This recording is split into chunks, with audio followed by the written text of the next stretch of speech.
So let's talk about this Sony A7V for a minute. And before I confuse anybody, I do not have the A7V in my hands. This is a reaction video, not a review. So I don't physically have the camera. I got confused on prior videos, but I'm just reacting to the release, the final specs, and comparing it to me being currently an A7 IV user. I made a video a couple weeks ago about why I got another A7 IV instead of waiting for the A7V. If you want to watch that up here. And now that it's finally released, now that all the specs have been confirmed, obviously, like, should I have waited? Am I second guessing my purchase of the second A7 IV? So we're gonna get into it. If you don't know me, I'm Cameron, I'm a wedding photographer. So basically this video is gonna be from the perspective of just that, a wedding photographer, all right? So don't click off yet, but framing that, wedding photographer, okay. So anyway, let's get into it. So the Sony A7V, when it first got announced, I was like, you know, whatever, it's fine. And then some of the leaks started coming out and I was like, well, this doesn't sound like anything. And then once they finally got officially released or officially announced yesterday, all the specs got finalized and it surprised me. It had a lot of good things that I didn't think it was gonna have from the leaks. And then I was looking at it and I was like, this is a really cool camera. So let's just talk about some of the things that I really liked about the A7V that it has versus my A7 IV. So the first thing is the sensor. I thought it was just gonna be the same old sensor, but it is a new partially stacked sensor, still backside illuminated, and still CMOS, but it is partially stacked, which improves the readout speed by a ton. Now, for me personally, this has never been an issue for me on the A7 IV. I feel like with the slower readout speeds, obviously you're gonna get rolling shutter, or you increase your chance of getting rolling shutter, but I feel like that's really only in video. Now, when it came to photography, I've never experienced that except for one time. I was shooting on a really long lens and I was moving a whole lot. So other than that, for me, I'm not doing a whole lot of like running guns, fast moving stuff as a wedding photographer. Most of the stuff is just people walking around and me being stationary, shooting essentially portraits. So that was never a big deal for me, but I do like the fact that it is partially stacked. So if I do ever get into a situation where need a faster readout speed or whatever, then I have that available to me. Another thing that I liked about the A7V is the articulating screen. So this body was the same body casing as the A7R5. So my articulating screen on the A7 IV is a flip out screen, but the A7V has the same thing as the A7R5. So it flips up and out. So it's like a full, I don't know the technical name of it, but fully articulating and flippy, whatever, switchy, whatever. I do like that a lot. There's been a lot of situations where I'm on my camera and I need to get a low angle shot, and instead of just being able to flip it up like on the A7 III or A7R5, then I had to flip the screen out and then up. And honestly, doing that, yeah, I get more crooked shots than not because I think I'm shooting straight and I'm really not. But again, I mean, those are easy fixes in post, but I do like the fact that it does have that fully articulating, flippy, switchy, tilty, whatever screen. Now for the EVF, I don't really remember how many million dots it has of nits or whatever for the EVF, but apparently it's better. Now, for me being the A7 IV user, A7 IV is all I know, so I can't say I've used heavily like A7R5 or anything else. I've used it a little bit, but not to the point where I can make a distinct comparison.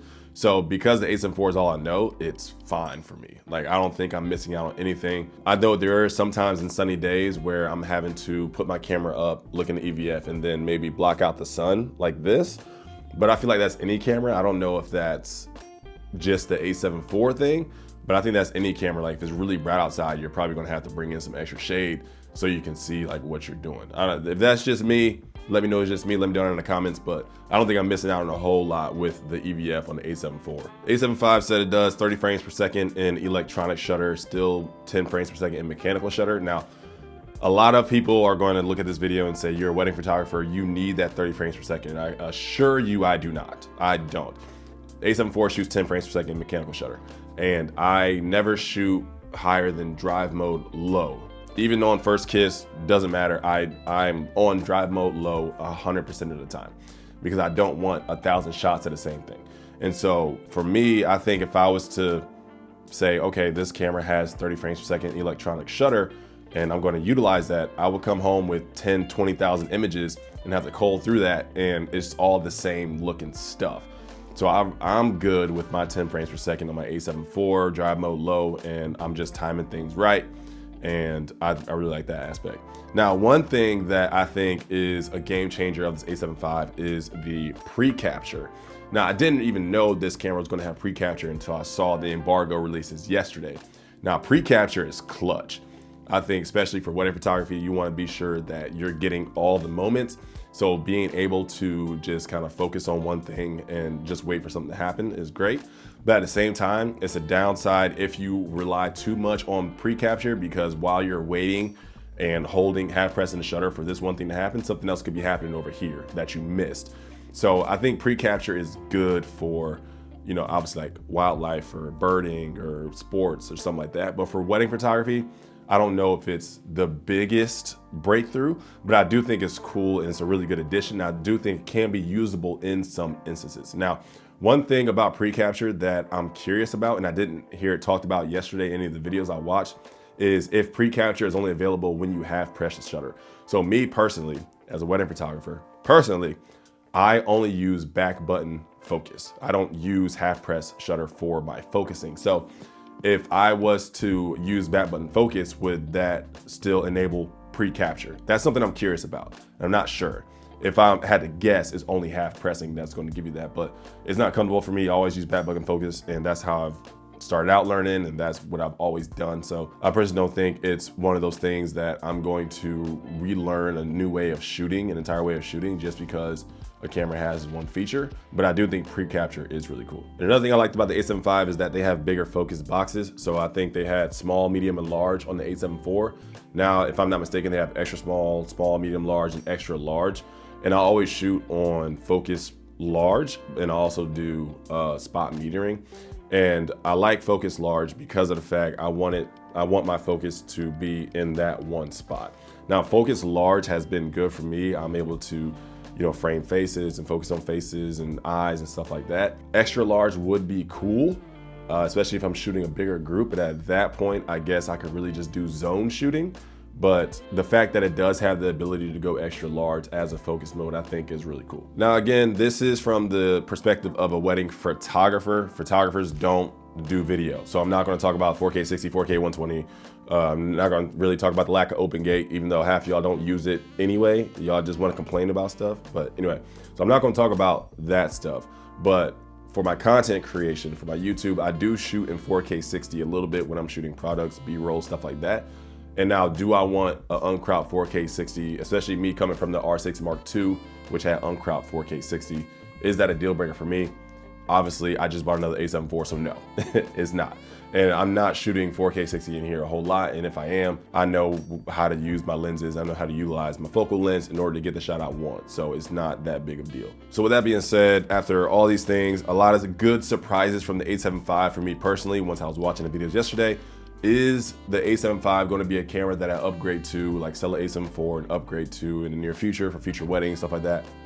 No, it's not. It's not. And it's not because the A7V is a bad camera. I don't think it's a bad camera. I think it's a really good camera.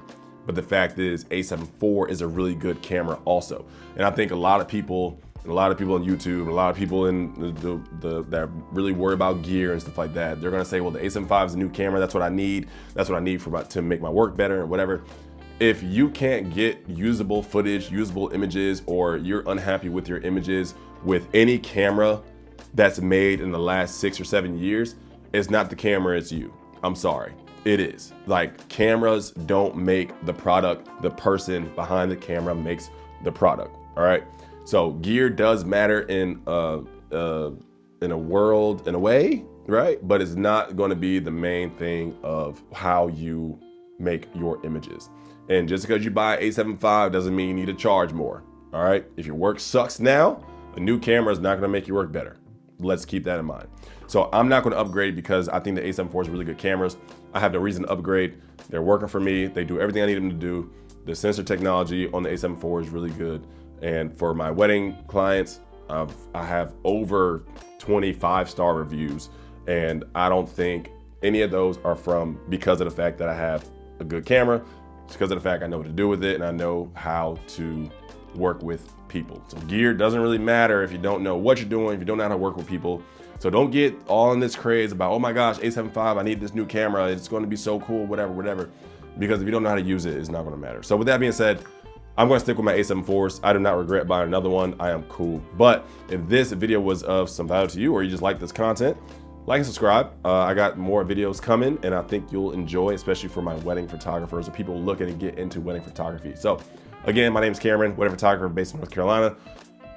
And yeah, thanks for hanging with me. Until next time, peace.